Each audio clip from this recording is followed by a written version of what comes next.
And speaking of Ruslan, I have to ask you this: what's Ruslan's punching power like on a scale of 0 to 10?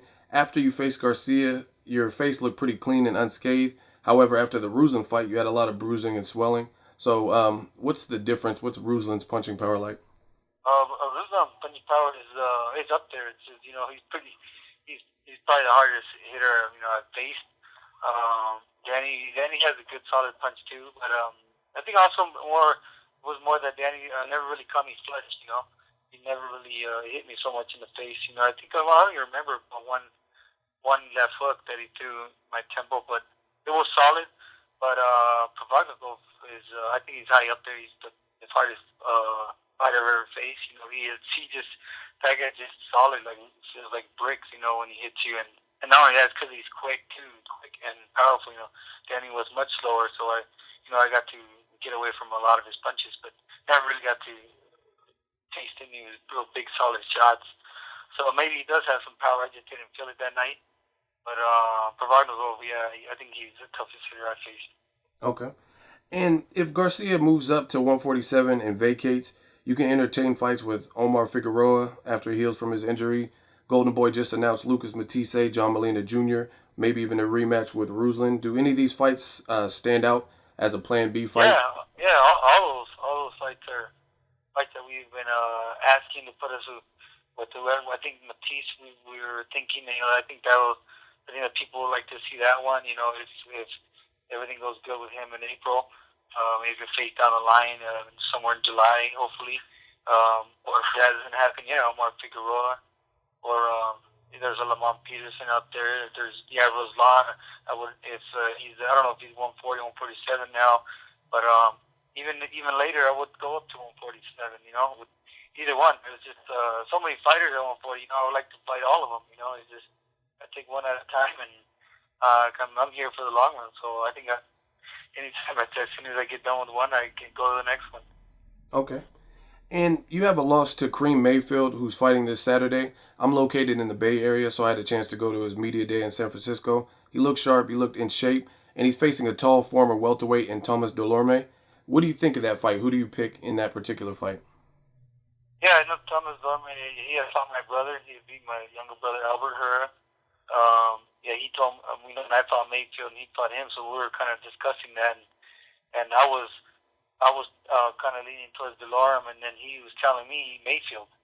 So we were kind of both, and I fought Mayfield and he fought Delorme, and he was going for Mayfield. I said Delorme. So then thinking about it, this is a Mayfield. I think Mayfield could make any fight tough.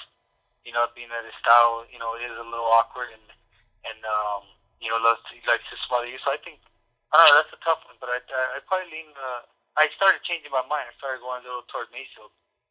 So, but it's gonna be tough. I don't know. I'm just kind of back and forth on it. Okay. What about your prediction for Manny Pacquiao versus Timothy Bradley, that rematch? I think Bradley's a little more confident now. He's more experienced. I think he'll do more. So I lean a little bit to Bradley. Okay, Timothy Bradley on that. And then just as far as your conditioning and sparring, who are some of the big names you spar with and who gave you the best work? I sparred with Antonio Margarito, with Pedro Angulo, Bradley a bunch of times. Sparred Canelo, um, Chatito Harage, there's Julio Diaz, Antonio Diaz. Um, there was a tough fight. One of the toughest, I guess. Actually, one of the toughest sparring I've had was a guy that I used for. He's a smart fighter, the smartest fighter. One of the smartest ones was Bradley, but also a fight that I used with Garcia. His name is Jonathan Garcia. He's a young guy. He's 13 and 0, and he's a smart fighter, a counter puncher. Okay. But Canelo, I think, has the biggest pop out of all of them. Okay. And do you think the Canelo Angulo fight was premature, just since you have experience with him? Yeah, I think no. You know what? I was watching that fight and I thought Angulo was. I think it was good stoppage. I think he was thinking too much, and then being that his last fight, he really took a lot on that eye. And I don't know. I felt like the corner should have helped him out there, but who knows what he was thinking with Angulo. But yeah, I wasn't seeing him doing anything to Canelo that would show that he would do anything in the last 2 rounds. So, yeah, I think it was a good stoppage. Okay. And where can fans follow you, stay in touch, drop you a comment, and just get updates on Mauricio Herrera? They can follow me on Twitter at El Maestro1 and also Mauricio Herrera 359 for my Instagram, and then Mauricio Herrera for Facebook. All right, perfect. And I just want to thank you for your time. Say, hold your head up. You fought like a true champ and gained a lot of fans. Hopefully you get that Garcia rematch, and I'm definitely going to be in touch with you. All right. Oh, no, thank you. Thank you. Appreciate that. And you'll see me in the other fights. If it's not Garcia, you'll hear from me again and give you guys another great show. Well, I definitely look forward to that, Mauricio. All right. Thank you, man. Thank you, Thanks sir. for the interview.